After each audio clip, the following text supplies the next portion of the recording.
Swayam Prabha. Digital India. Educated India.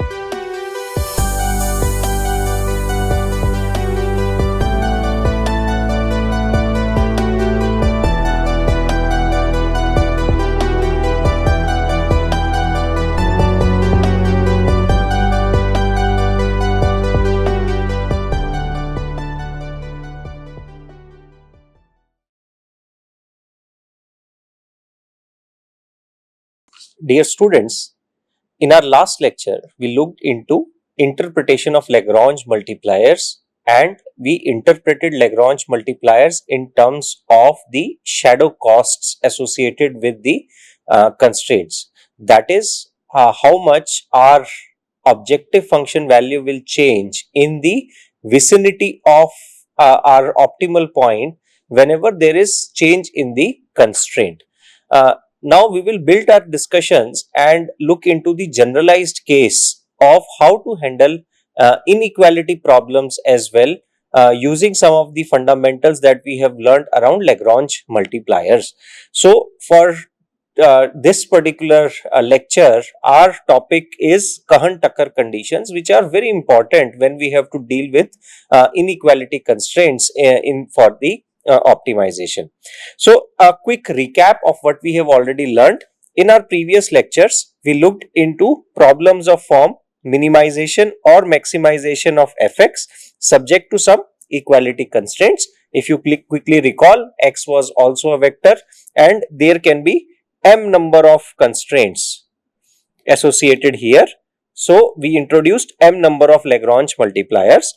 Interestingly, when we were talking about m number of constraints and m number of Lagrange multipliers, there was no constraint on the Lagrange multiplier sign itself, and we allowed Lagrange multiplier or lambda to be positive, to be negative, whatever the mathematics would guide us to. However, when we will deal with inequality constraints, we may have to be careful about their signs, which is going to be the prime discussion point when we talk about Lagrange multipliers in the context of inequality constraints, and that would also give rise to the Kahan-Tucker conditions.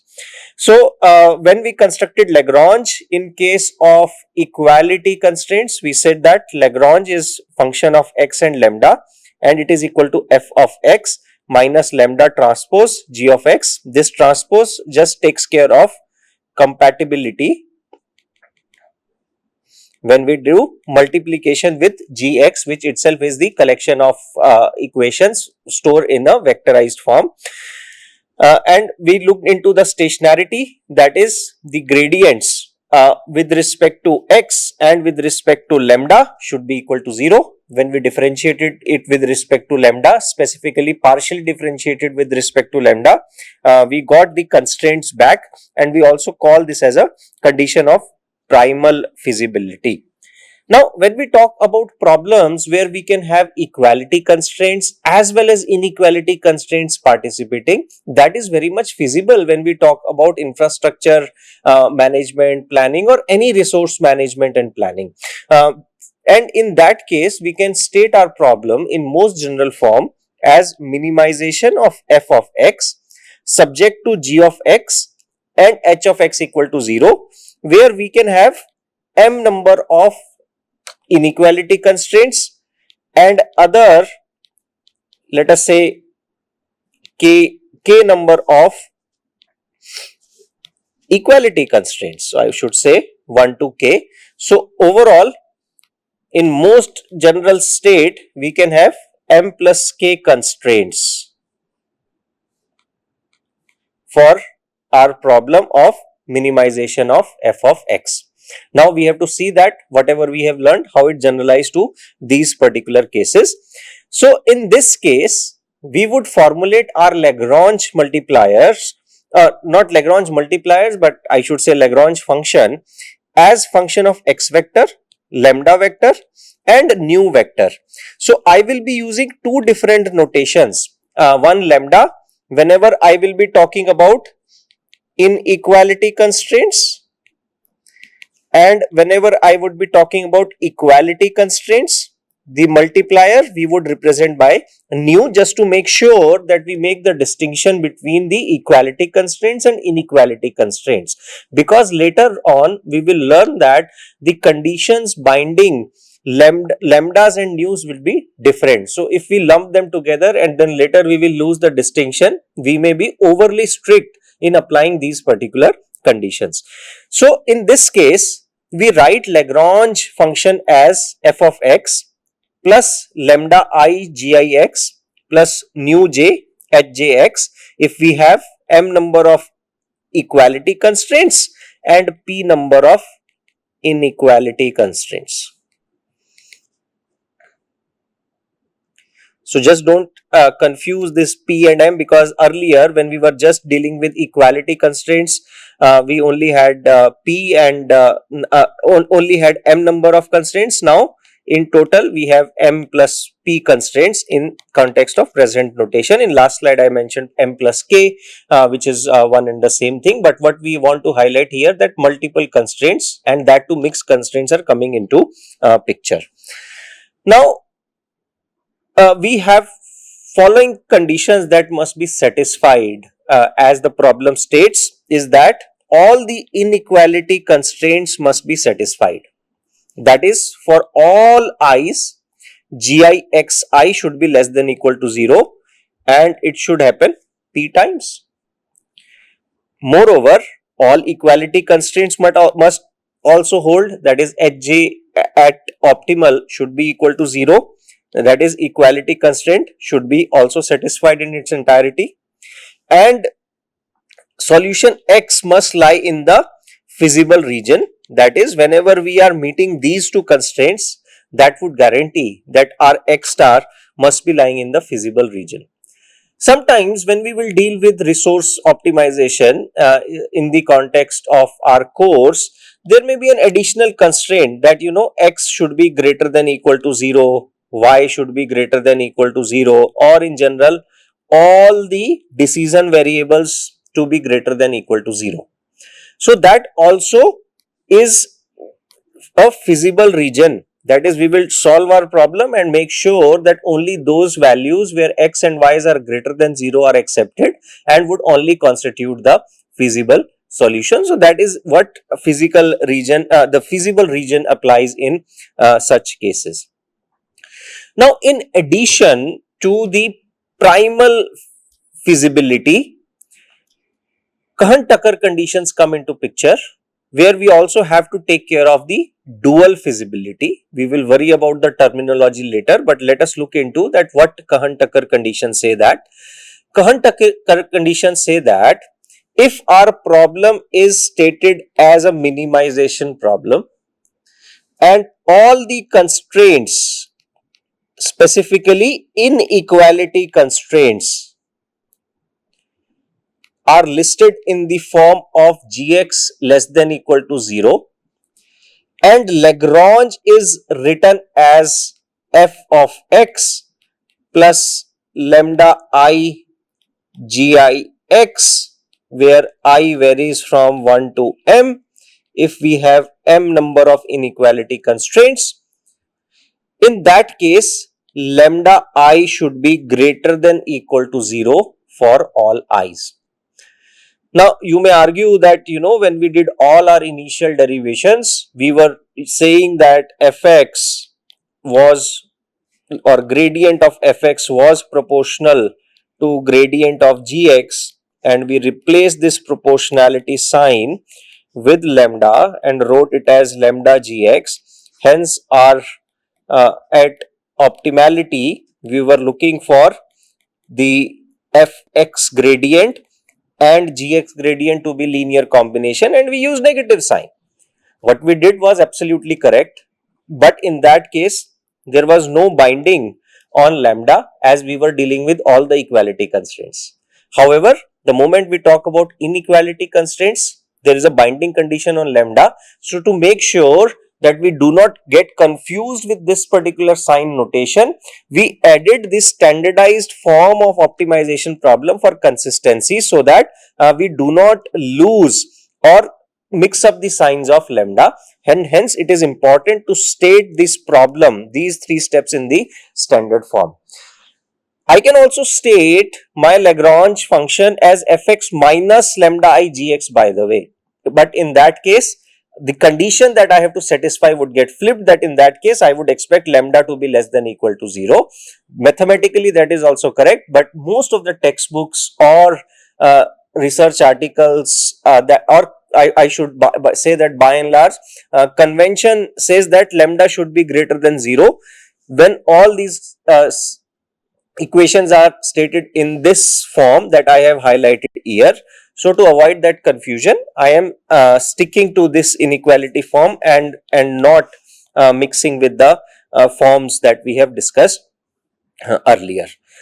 So in addition to that, Cohen-Tucker condition also states that we have to also fulfill one of these conditions, that either lambda is equal to 0 or gx equal to 0, and this is for all constraints that are participating. And note that I am not talking about hx, I am only talking about gx, which are my less than equal to or inequality constraints.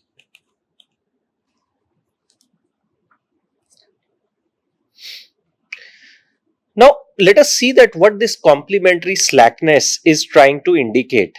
It is saying that when constraint is active, constraint active would mean that you are exactly sitting on the constraint. In that case, the constraint itself would be gx equal to 0. However, when you are on one of the interior points, let us say that this is gx and this entire shaded area would be gx less than 0, then when you are on interior point, we would say that the constraint is not active. So when constraint is not active, in that case gx is less than 0, and to capture that inactivity, this lambda should take the value equal to 0, and when we are on the boundary itself, this lambda should take a non-zero value.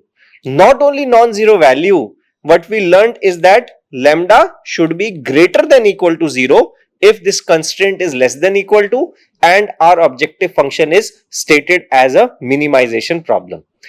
Now you may wonder that in real world we may also get certain objective functions where problem is of maximization. So you have to remember that every maximization problem, if we have maximization fx, is equivalent to minimization of its negative sign. So it is minimization of fx.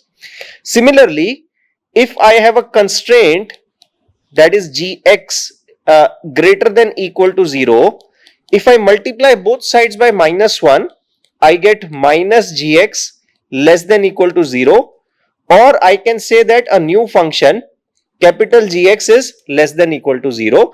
So Gx greater than equal to 0 is equivalent to capital Gx less than equal to 0, of course after multiplication by 9 and replacing by another equivalent function.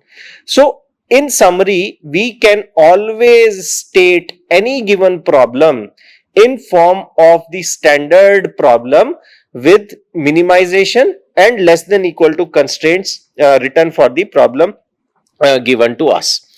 So as I mentioned, there is some more insights into that why this complementary slackness comes into picture. So this term reflects the relationship between the constraint gx being active or not and the corresponding multiplier being positive or 0, but in any case their product should be equal to 0 when we talk about the lambdas associated with inequality constraints. Again, I am re-emphasizing, whenever students do these kind of problems where we have some equality constraints, some inequality constraints, they also end up penalizing or having much stricter condition for the lambdas or news associated with equality constraints, but that is not correct, because the news of equality constraints would always remain unrestricted, and that should not be included in these conditions. Now, if we say that if gx is less than 0, the constraint is not tight, or it has some slackness or unused element associated with that, and the corresponding lambda equal to 0 indicates that there is no pressure from that particular constraint. I should put this word pressure in quote unquote, as we are loosely referring to under pressure means that it is not active or active. So let us try to do some interpretation with respect to our standard problem, where we were talking about minimization x square y subjected to x square plus y square equal to 1. Now I will change this x square plus y square equal to 1 to another form, which is less than equal to 1. What does that mean? That we have to now be inside this circle or on the circle while searching for the minimum.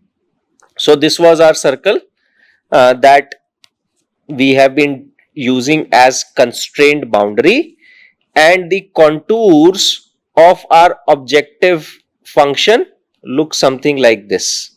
Similarly, we have some contours here and so on, and all the quadrants would be covered. Now, since we are talking about minimization problem, we have already solved this problem so many times in our previous lectures, and we already know that first two quadrants are giving us maxima and bottom two quadrants are giving us minima. Since point of interest in this case is minima, we can ignore the first two quadrants and continue for our search in the last two quadrants. Moreover, this function is symmetrical about y-axis.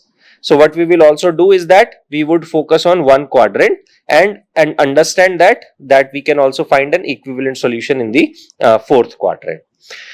Now, as I mentioned that now we are not just worried about this point, but we can also have minimum value anywhere in this particular circle. In this case, I am just putting dots all over the quadrant, but here we know that we would find minima somewhere here. We also know that for our objective function x square y, we have decreasing values in this direction. Decreasing objective function, and f of x increases in this direction. So I will use another color here to represent that this is the gradient of f, and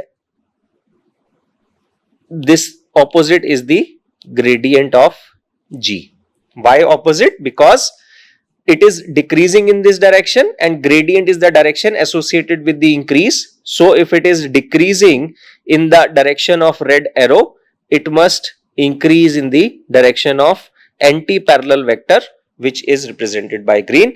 So in this case, del f is proportional to minus del g, with a binding condition that whenever I introduce any constraint, any constant to remove this sign of proportionality, that has to be lambda greater than equal to 0.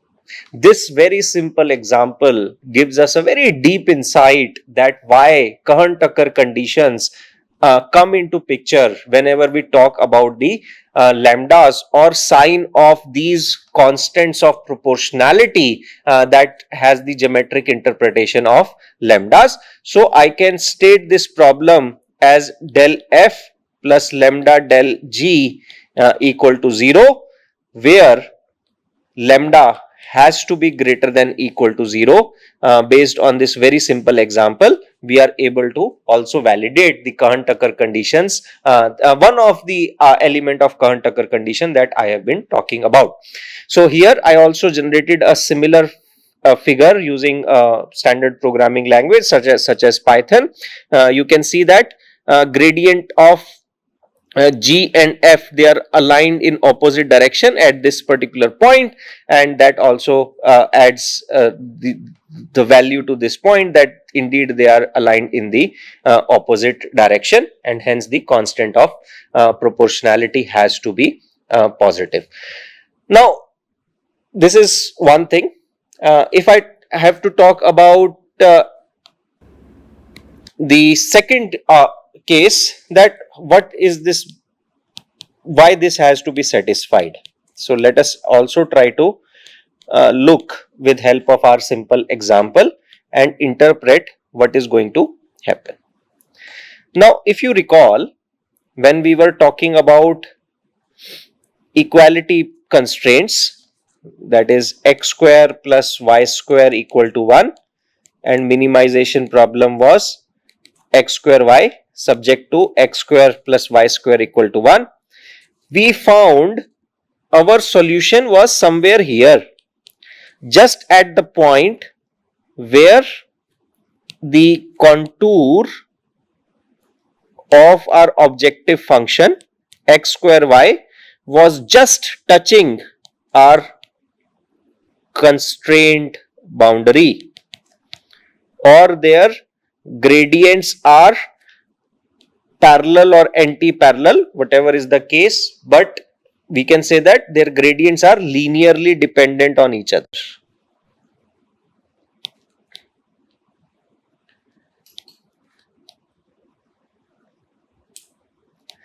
In that case, we were finding this value, and we said that as long as we are on this point, this constraint is being met, or constraint is active. And when constraint is active, our lambda would not be equal to 0, because they have to be linearly dependent, as we discussed during derivation of the interpretation of lambdas itself. When we are at the boundary, this also corresponds to gx equal to 0.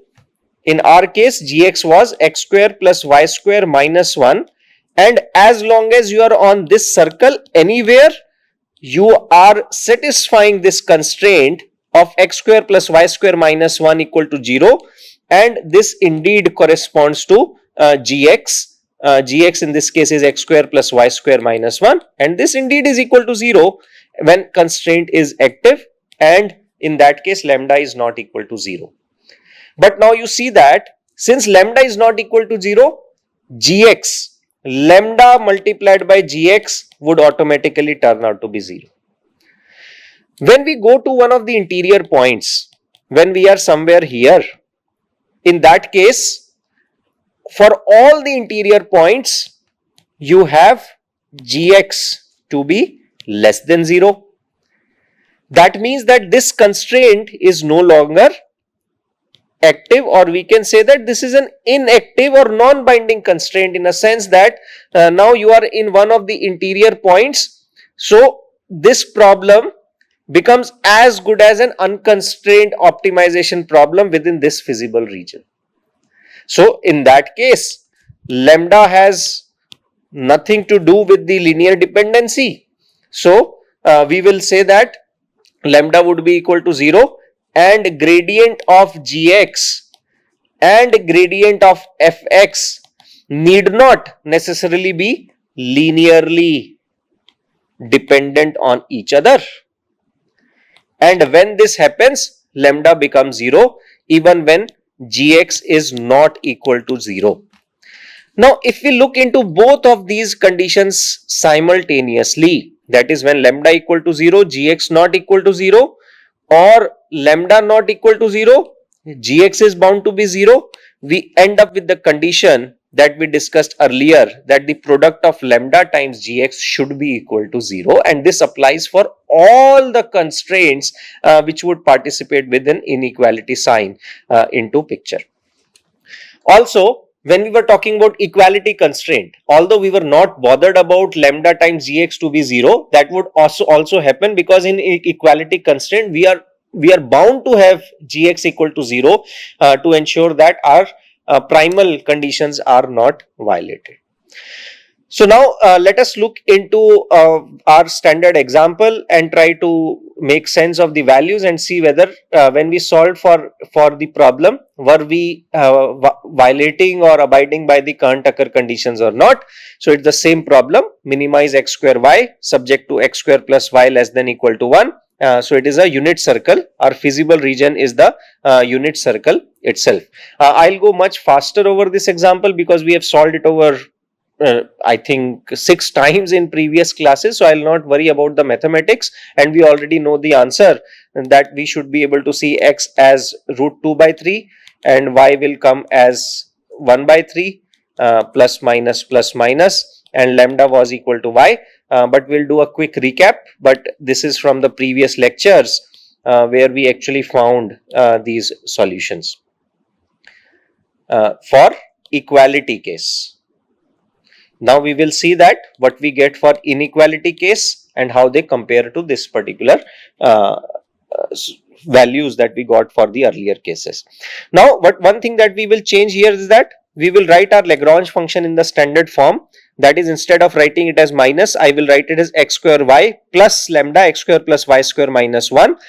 And this problem is now stated in its standardized form, because my original problem is a minimization problem. It is subject to less than equal to constraint, and Lagrange is written as fx plus lambda gx. So we have to ensure that lambdas are greater than equal to 0 once we derive our answer, and then we will check first for the stationarity condition. For stationarity, we know that differentiation with respect to x and differentiation with respect to y should be equal to 0. When we differentiate with respect to lambda, we should be able to recover our original constraints back. However, in this case, we need not satisfy g of xy equal to 0, because that would be too strict of a constraint.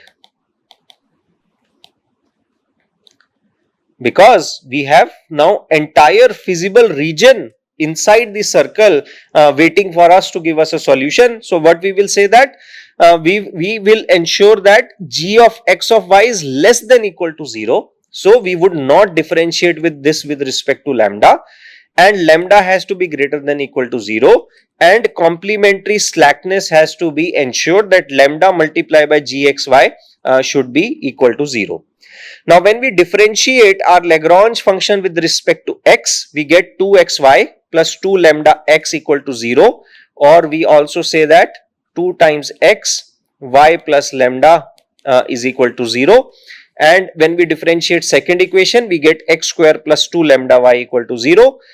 Here you can see that we can get two possibilities: x is equal to 0 and y is equal to minus lambda. We got y equal to minus lambda because we changed the sign of Lagrange function here. In standard form, we wrote f plus lambda gx. Earlier we were using f minus lambda gx, and hence that sign was different in our earlier discussion. But that again should not change anything as long as we are holding or sticking to the fundamentals and checking conditions as they are stated. From first case, we get again two possibilities. First case is x equal to 0. Second case is y plus lambda equal to 0, which gives lambda is equal to minus y. If you recall, when x equal to 0, we get that 2 lambda y is equal to 0, and complementary slackness becomes lambda multiplied by g of 0 comma y, because now x itself is 0, so we can substitute that value, and this is equal to 0. And primal feasibility states that y square should be less than equal to 1, and the value of objective function that we get at this particular point is equal to 0. In this case, this can only happen for two cases, either y is equal to 0 or lambda is equal to 0. But and y square has to be less than equal to 1. So objective function value indeed comes out to be 0, because our objective function is x square y. So for all values of y, the moment x becomes 0, we are looking at the answer as 0. But this is a right solution, but perhaps not the most interesting solution. We may have a better value where we get overall value of objective function as negative. So we will continue our search and we will find our answer in the second case. In case B, we have y plus lambda equal to 0. So in that case, what we get is that x square plus 2 lambda y is equal to 0 and x square is equal to 2 lambda square by focusing on the second equation that we got from del L by del y. Once we substitute these values here, and xy was given to us as x square plus y square minus 1 equal to 0. So we obtained y square as 1 by 3 and x as plus minus root 2 by 3, or y also comes out to be plus minus 1 by root 3. And since lambda is equal to minus y, we get two values of lambda, plus minus 1 by root 3. So if y is equal to minus 1 by root 3, lambda comes out to be 1 by root 3, which is greater than 0. If y is equal to 1 by root 3, then lambda is equal to minus 1 by root 3, which is less than 0, and it violates one of our Cohen-Tucker conditions that we already stated, that all lambdas has to be greater than 0. So this solution can be discarded, and this is the one that we will continue our journey with. So we get two answers here, that y star comes out to be minus 1 by root 3, corresponding lambda is 1 by root 3, and x star comes out to be plus minus root 2 by 3. And at this point, we get the value of optimal function as minus 0.38. From earlier case, that is when x itself was taking value of 0, we were getting value of objective function as 0. So certainly there is an improvement. From 0, we have further minimized it to minus 0.38. So I will go with this particular value of minus 0.389. Now, if you look into this value, I got the value of x as root 2 by 3. I get value of y as root 1 by 3. When you substitute in the constraint, that is gx, I would get the value of g of x at optimal point as 2 by 3 plus 1 by 3 minus 1, which indeed is equal to 0. And in this case, lambda was not equal to 0, because lambda is equal to 1 by root 3, which was greater than 0 and also satisfied our one of the Cohen-Tucker conditions.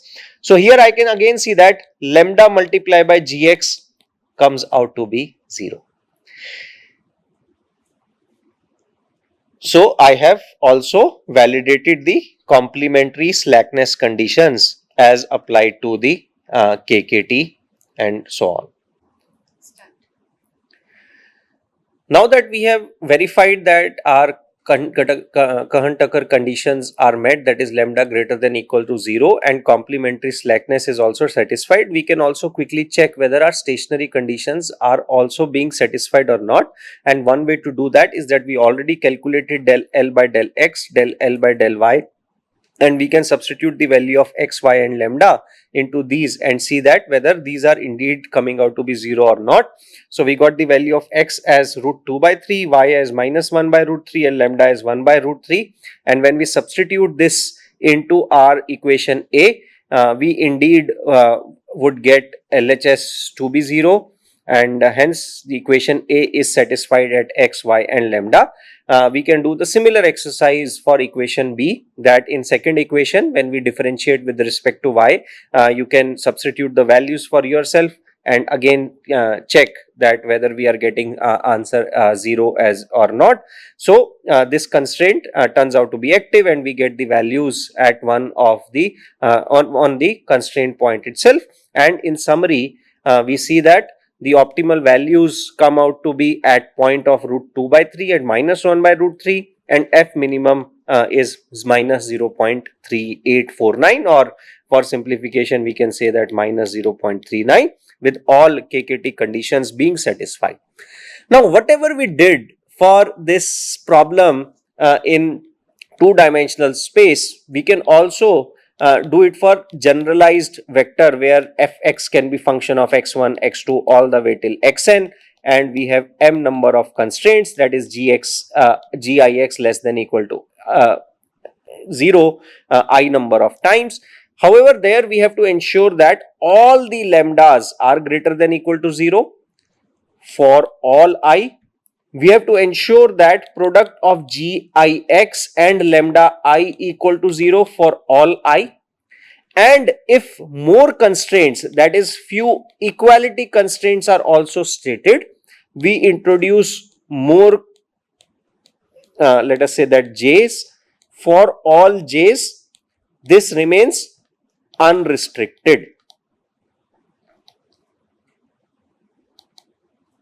For equality constraints, and that would complete the generalization of application of Cohen-Tucker conditions to optimality. Now let us look into an interesting problem where we put the knowledge that we have acquired so far to use in the context of infrastructure planning.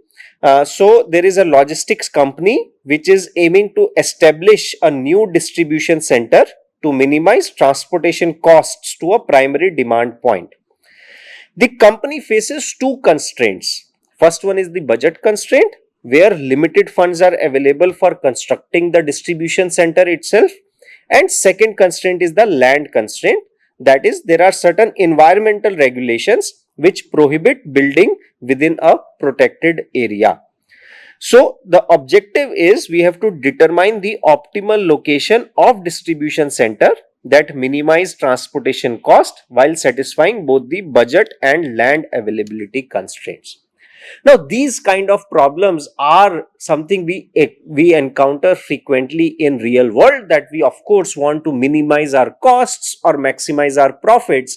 However, there are constraints on manpower, there are constraints on land availability or the limiting resources, and hence we can never reach in the utopian infinite maximum or minimum when we are talking about profits and costs respectively. However, we still want to maximize the available resources and our or utility of available resources to meet our objectives. But the first problem on the way or hurdle in the way is that how the mathematical form of objective function should look like. So we can state this objective function as minimize f of x of y equal to c of x minus xd square plus y minus yd square. And if I put it in words, it is trying to say is that larger is the distance between distribution center and primary point of demand, larger are the costs. And here we are using simple Euclidean distance to measure this distance. However, you can look into multiple measures of distances, and of course we would want to minimize the costs, because the cost per unit distance is given to us, so the total cost is c multiplied by the Euclidean distance between these 2 points. So we want to minimize xy as a function of x and y, where c is the transportation cost per unit distance. Further, it is given that there is some budgetary constraints. So this budgetary constraint is that if you are farther away from your headquarters, you have to pay extra. So what we can do is that we can assume that headquarters have coordinate 0, 0, because all these calculations are relative to one of the reference points, and I can always mark my reference point, in this case headquarter, as 0, 0, and the point of interest has the coordinates x and y. So larger is the distance from headquarter, my cost or my cost of implementing or putting that logistics center will increase. So distance from a 0, 0 coordinate would be simply x square plus y square multiplied by some constant k, which is specified to us. That is, if you go 100 kilometers away from the center, you have to pay 100 multiplied by this constant k1 and so on. And doesn't matter, even if you establish your distribution center right at the heart or right at the headquarters, still there are some fixed base cost independent of location that you have to bear. Now we are told that we have a budgetary constraint, that is total cost k0 plus k1 x square plus y square should be less than equal to b, and another constraint that is given to us is the land constraint. That is, we cannot enter into one of the protected areas. Let us say that there is a green patch here, and this green patch has the radius r. So wherever you put this xy, it should be outside this green patch. So if we say that the center of this restricted area is given by xl comma yl, the xy should be at least r kilometers away from the center xlyl, to ensure that we are not violating the environmental constraint, or you are always outside this circle and you have to be at distance greater than equal to r from the center. Now the beauty is that this entire problem was stated to us as a story, and we are able to write the mathematics by, of course, you have to think and distill the information given to us to express it in mathematical form. But our second constraint now looks like gxy equal to r square minus x minus xl square plus y minus yl square less than equal to 0, or x minus xl square plus y minus yl square greater than equal to r square. What we learned here, that we have to be always outside this circle, and if you are here somewhere, you are at distance r, so we have to be at greater than r as we discussed. So this is the resulting equation. But we already mentioned that in standard form all these constraints have to be listed in the less than equal to form. So what we did, we multiplied both sides by minus and readjusted the terms, and we get this in the form of less than equal to. Now this is our problem in the standard form, that is a minimization problem f of xy subject to two constraints kxy less than equal to b. We can further write this as kxy minus b less than equal to 0, and third one is gxy less than equal to 0. We already know our expressions for fx, we already know expression for k, and we also know expression for g. Now we can write the Lagrange function for this problem as f of xy plus lambda 1 into kxy minus b plus lambda 2 gxy. And now we have to solve for this. What we will do is that we will differentiate this Lagrange with respect to x, differentiate with respect to y, equate both of them to 0, and then we will also ensure that these primal feasibilities are always met, while ensuring that the two Lagrange multipliers that we have introduced always take value greater than equal to 0. In addition to that, when lambda 1 is not equal to 0, that means constraint is active. So k into xy minus b has to be equal to 0, or their product turns out to be 0. If lambda 1 is equal to 0, this value has to be less than 0. So this product would again comes out to be 0, and same thing applies to the second condition. So we solve it as we have already done earlier, while ensuring that Cohen-Tucker conditions are always met. In this case, we can always add the numbers and come for the exact values here, but the premise remains the same, that the solution of this problem follows exactly same step as our toy problem that we have been doing for a while now that minimize x square y subject to x square plus y square less than equal to 1.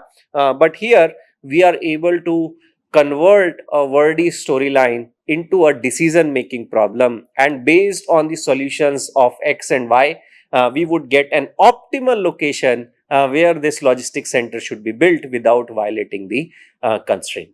In our subsequent lecture, we will continue our discussion on one most important aspect of optimization, what we call as linear programming problems that find great utility in various infrastructure optimization projects that we will discuss at length in our subsequent discussions. Thank you.